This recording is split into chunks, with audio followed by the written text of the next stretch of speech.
Hello hi जय Jagannath viewers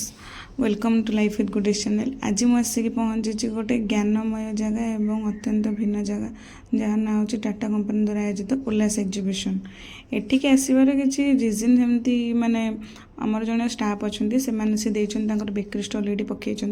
तो से इनभाइट कर मुझे देखा फास्ट टाइम कि टाटा कंपनी द्वारा हो तो केमती कौन माने रोचे बहुत ही बढ़िया एक्सपीरियंस था कहते ये मो फ्रेंड ये बेकरी शॉप देते जोटा कि आसवा आगुरी ही गहली पूरा लगे रही लोक मैंने आसुँच भिड़ बहुत अच्छी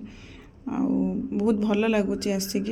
मो फैमिली को भी नहीं आसी मो छुआ आसी मो हजबैंड आसुँच ये जो प्रदर्शनी मध्यम आम बहुत ही भिन्न भिन्न जिनस देखा पाइलु जमीक आम बहुत गुड़ाए स्टल लगी टाटा कंपनी आमको बहुत सारा माने शिक्षा सचेतन कराऊे स्वच्छता परिवेश पर नुआ नुआ टेक्नोलोजी भी जो होती से सब अच्छी कि मोर पर्सनल रिजन था कि मो फ्रेंड देती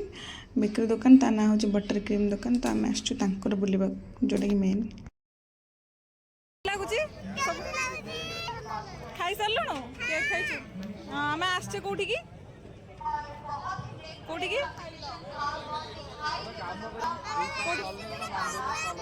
कौन खाइलु कोड़ा कोड़ा भल लगे केक भल लगे अच्छा अच्छा हाँ ठीक अच्छे। टाटा कंपनी सब समाज उन्नति में काम कर भर उल्लास एग्जिबिशन गोटे भिन्न उदाहरण जोटिक देखो आम आसलु दिन एवं इवनिंग हो गला बहुत ही भल लगुच क्राउड यहाँ बहुत अधिका अच्छी आस्ते आस्ते लोक गहली हो लोक एंजॉय भी कर बहुत सारा स्टॉल पड़ी ये किंतु आम जापलुनु बस एति माने मो फ्रेंड जेहेतु ये अच्छा तो मुझे छाड़ी कड़े भी गलिनी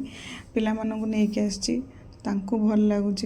बस यहीटा बहुत बड़ा कथा।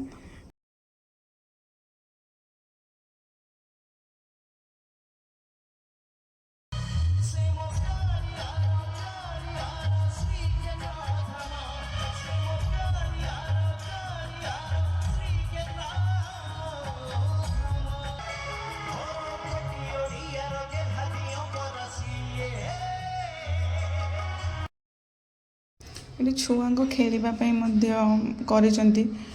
टाटा कंपनी बहुत भल कम कर मोर फास्ट थी आसबार कि मो फ्रेंड ये प्रति वर्ष स्टल पकाउंट गोटे आसिक मत बहुत ही भल लगे मो फैमिली को आनी से भल एंजॉय कली